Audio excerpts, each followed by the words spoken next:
Hello students, welcome to today's Read Aloud. Yesterday, or last week, we heard a chapter from Alexia and Luke, and I believe Jessica as well. If not, then that was the day before. But there was that incident where Alexia was trying to be very controlling in the group, and Mr. Terupt had to take her out into the hall and have a discussion with her. Luke was in the bathroom cleaning that glue off of his shoe, and he heard that discussion. And Alexia's chapter had ended with her line, "I hate you, Mr. Terupt." So today we pick up with Jeffrey. Did it help? I asked Jessica one day in our Ramadan group. We were just doing some research on the computer. What? She asked. Did telling help, like I to B?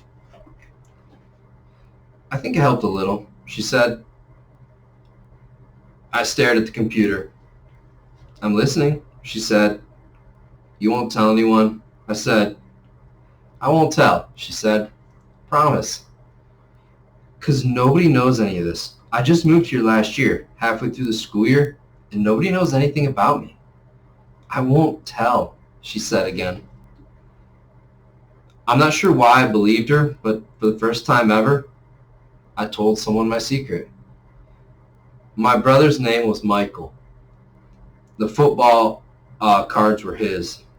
He was older than me.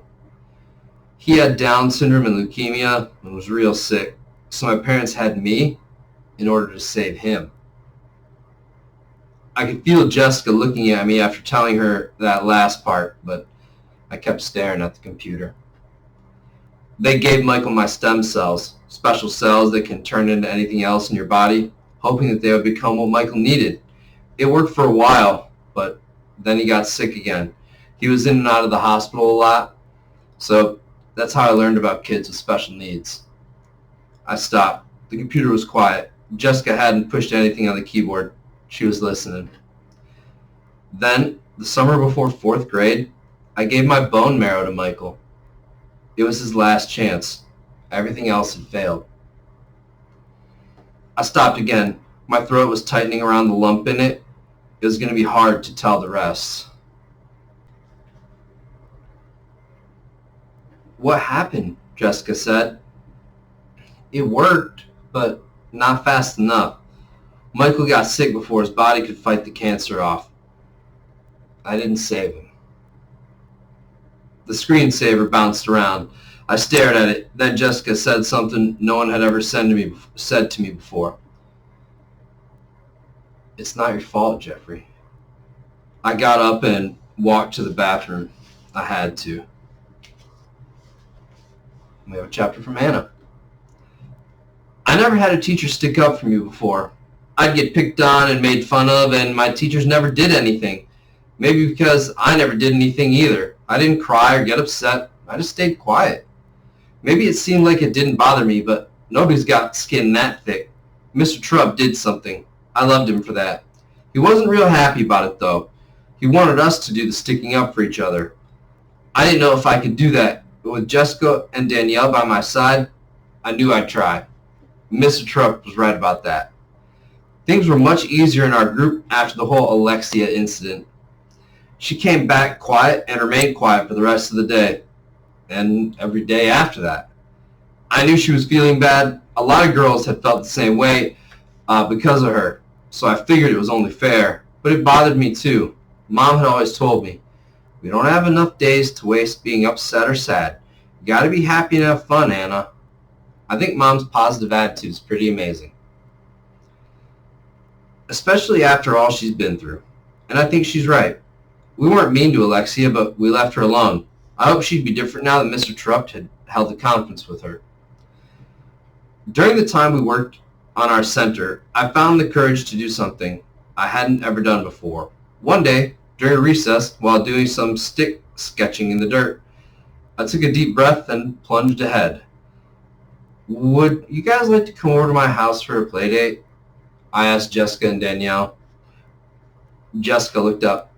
"I'd love to," she said. She glanced at Danielle, who kept her head down and continued sketching. Danielle's really good at drawing, so I thought maybe she just wanted to finish her sketch. Snap! Her stick broke in half. But I'll need to check with my mom first," Jessica added. "Me too," Danielle said, but she still didn't look up. "Let me ask my mom."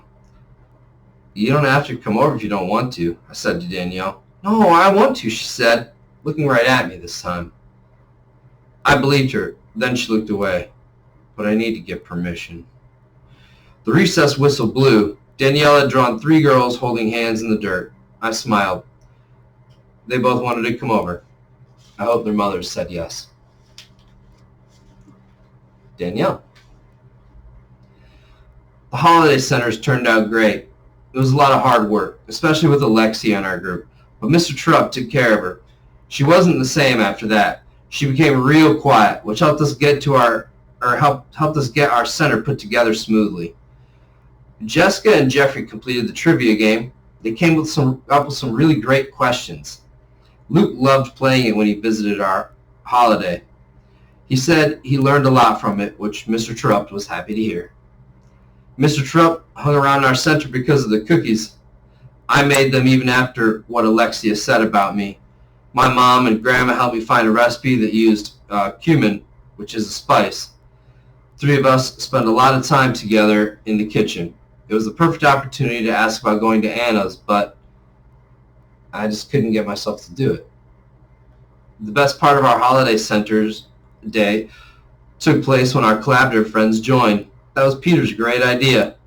Some of the games were hard for them, but we all helped. They were able to do the crafts and eat special foods like my cookies. James liked our craft project where you had to cut thin strips of paper and staple rings together to make a long chain. The chain is a calendar to help you count down the days of Ramadan, which can be 29 or 30 days long. Our chain included way more links than that because our guests kept adding them. 137, James said after eyeing the chain for just a few seconds. Then he started attaching more links. James really liked the surprise I had for him. I put together a collection of photographs of Middle Eastern farms and farming. He sat down and started talking about them and studying them. Seeing James like this made me happy. Jeffrey surprised us. Once Joey showed up, Jeffrey pulled out his little memory game that he had made with pairs of matching cards and different Ramadan pictures on them. He and Joey played. It was a super wonderful day. Mr. Terupt was smiling. So was I. And we're going to end today's session with a chapter from Jessica. So, Act 5, Scene 1. "Hi, honey. How was school?" Mom asked as I climbed into the car. Mom was great about giving me rides whenever she could. Some kids, like Jeffrey, had to ride the bus every day. Mom's trying to get serious about her writing. She's already very skilled at it, having helped on some of Dad's plays back in California, but now she's writing for herself. That's why she's free in the afternoons to pick me up sometimes. We're lucky to have enough money so that my mom doesn't have to get a steady job right now. She can actually pursue her passion. I hope I can do that someday too. Mom did get a part-time job at a local bookstore so she can interact with people and keep her mind from wandering back to California. My mind still wanders back there, but not like it did a few months ago. My dad hasn't called again. "School was fine," I said, buckling my seatbelt, and away we drove. "Mom, you've heard me talk about Anna and Danielle, right?" "Yeah, is something wrong?" Mom stepped on the brakes harder than usual when we jerked to a halt at the stop sign. I shook my head. "Nothing's wrong," I said. I looked my way. "Coast is clear." Mom eased off the brakes. "Anna asked Danielle and me over to her house." "That's great, Jessica," Mom said. "Yes, but I know Danielle won't be going." "How do you know that?" I filled Mom in on what I knew about Anna's mother, and I explained why Danielle's mom wouldn't allow Danielle to associate with the likes of Anna. Mom turned right onto our road. "Well, I'm not going to say no just because Anna's mother made a mistake once." We pulled into our driveway and Mom put the car in park.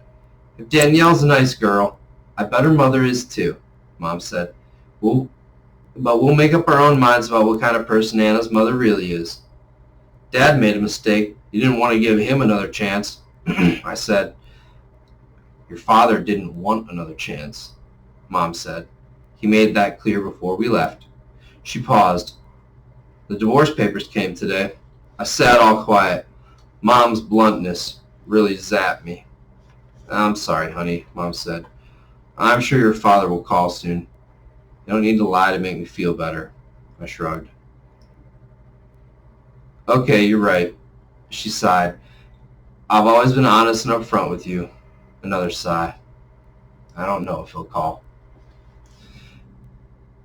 And that ends the month of December and brings us to January in the book.